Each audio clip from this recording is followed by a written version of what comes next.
வாய்ப்பு இருந்துச்சுன்னா எல்லாரோட சமாதானமா இருங்க. உங்களுக்கு தேவனோட சமாதானம் இருக்கு. தேவ சமாதானம் உங்களை ஆளுகை செலுத்துது. உங்களால முடிந்த அளவுக்கு மற்றவரோட சமாதானமா இருங்க. மற்றவர்கள் உங்களோட சமாதானமா இல்லைன்னா ஃபீல் பண்ணாதீங்க.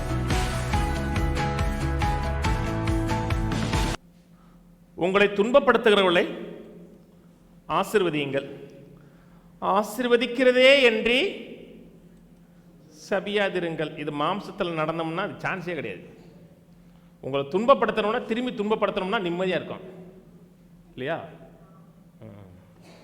ஒரு அடி அடிச்சிட்டான், 4 அடி அடிச்சிட்டான், குட்டையா இருந்தா கூட எங்கேயும் ஒரு குத்து குத்திட்டோம்னா நிம்மதியா இருக்கும்.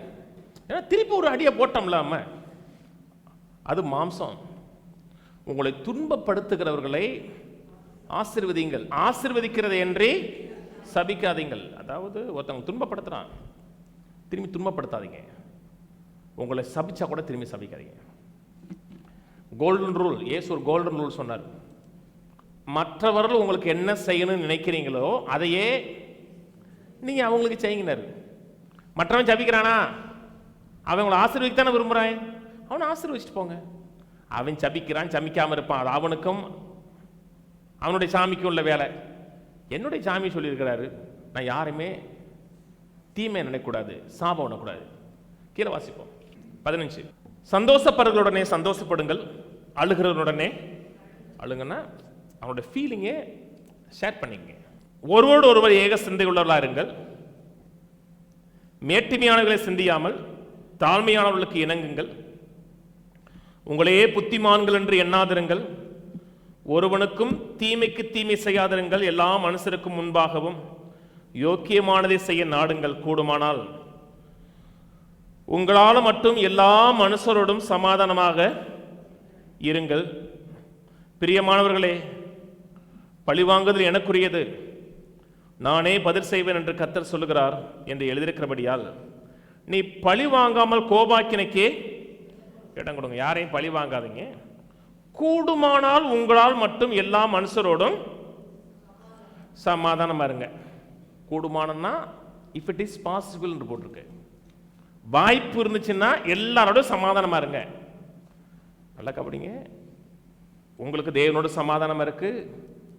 தேவ சமாதானம் உங்களை ஆளுகை செலுத்துது. உங்களால் முடிந்த அளவுக்கு மற்றவரோட சமாதானமா இருங்க. மற்றவர்கள் உங்களோட சமாதானமா இல்லைன்னா ஃபீல் பண்ணாதீங்க. நான் எல்லாரோடையும் சமாதானமா இருக்க விரும்புகிறேன், யாரோடையும் சண்டை போட விரும்பல. யார் வேலையும் மனத்தாங்களா இருக்க நான் விரும்புவது கிடையாது. ஏன்னா மனத்தாங்களா இருந்தோம்னா நமக்கு தான் பிரச்சனை.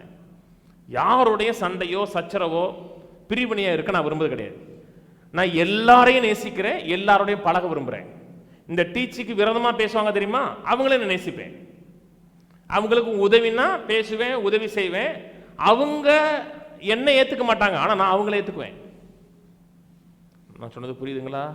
இயேசு தேவனோடு சமாதானமாக இருந்தார், தேவனுடைய எண்ணங்களால் நிறைந்திருந்தார். இருந்தாரா? மனதுருக்கத்தால் நிறைந்திருந்தார். அவர் எல்லாரோட சமாதானமா இருக்க பார்த்தார். அவரோட எல்லாரும் சமாதானமா இருந்தாங்களா? இல்ல. சில ஆட்களோடு உங்களால சமாதானமா இருக்க முடியலையா? விட்டுருங்க. அதுக்காக நல்ல ஆட்களை விடக்கூடாதுங்க. அப்படின்னு நீங்க மனம் திரும்பணும். நல்ல ஆட்களை, தேவனுக்கு பயப்படுகிற ஆட்களை உங்கள் வாழ்க்கையில் கர்த்தர் கொடுத்துக்க நல்ல உறவுகளை மிஸ் பண்ணிடுறாங்க. நான் பல முறை சொல்லுவேன், உறவு தான் மிக மிக முக்கியம். நல்ல உறவுகளை இழந்துறாங்க. அப்போஸ் நான் இப்போ போல் கூடுமானால் எல்லாரோட சமாதானம் இருக்குன்னு சொன்னார். எல்லாரும் நேச்சாரா? அவரை ஒரு இடத்துல கல்லறிந்து போட்டு போயிட்டாங்க, செத்து போயிட்டாரு. ஆனால் அந்த மனுஷன் தேவ அன்பனால் நிறைஞ்ச அதே பதில் ஊழியம் செய்கிறார். கூடுமானால் மட்டும் எல்லாரோட சமாதானமாக இருக்கு. சொல்றது புரியுதா? மத்தேயு வாங்க, மத்தேயு 10:34 எடுப்போம். பூமியின் மேல் சமாதானத்தை அனுப்ப வந்து என்று எண்ணாதிருங்கள். அப்போஸ்தலனாகிய பவுல் சொன்னாரு, கூடுமானால் மட்டும் எல்லா இடத்திலும் சமாதானமாக. பூமியின் மேல் சமாதானத்தை அனுப்ப வந்தேன் என்று எண்ணாதிருங்கள். சமாதானத்தை அல்ல, பட்டயத்தை அனுப்ப வந்தேன். எப்படி எனில் மகனுக்கும் தகப்பனுக்கும், மகளுக்கும் தாய்க்கும், மருமகளுக்கும் ஆவிக்கும் பிரிவினை உண்டாக்க வந்தேன்.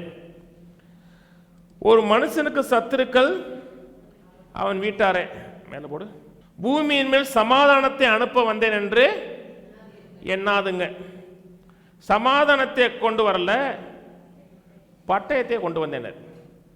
இதை வச்சு ரொம்ப பேர் பேசுறாங்க, இயேசு வந்து சமாதானம் கொண்டு வரல, அடிச்சு சண்டை போடுறது தான் வந்தாரு. இயேசு பிறந்த உடனே, நல்லா கவனிங்க, இயேசு பிறந்த உடனே உன்னதத்தில் தேவனுக்கு மகிமையும் பூமியிலே சமாதானமும் மனிதர் மத்தியிலே பிரியம் உண்டாகின்றார். தேவனுக்கு மகிமை உண்டாகுது. தேவன் மனுக்குலத்தை பார்க்கும்போது பிரியமா பார்க்கிறார், பிரியமா பார்க்கிறார். மனிதர்களுக்கும் தேவனுக்கு இடையே ஒரு சமாதானம் உண்டாகுது, ஒரு கவனன்ட் ஏற்படுது. கவனிங்க, இயேசு அனுப்புதிலிருந்து உன்னதத்தில் தேவனுக்கு மகிமையும் பூமியில சமாதானமும். இயேசு வந்ததுக்கு அப்புறம் தான் 2 வேர்ல்டு வார் நடந்துச்சு. பூமியில சமாதானம் சொன்னாரா? 2 உலக மகா யுத்தம் நடந்துச்சு. ஃபர்ஸ்ட் வேர்ல்டு வாரும் செகண்ட் வேர்ல்டு வார் நடந்துச்சு. யுத்தம்னா நின்றுச்சா? தேவனுக்கும் மனிதனுக்கு வந்து யுத்தம் ஒரு முடிவுக்கு வந்துச்சு. கவனிங்க, பட்டயத்தை அனுப்ப வந்தேங்கிறார்.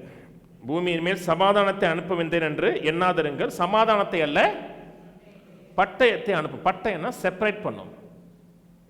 ரட்சிக்கப்பட்டிருக்கீங்க, ரட்சிக்கப்பட்டதுக்கு முன்பாக இருந்த உறவுகள்லாம் ரட்சிக்கப்பட்டதுக்கு அப்புறம் விரோதிகளாக மாறுவாங்க.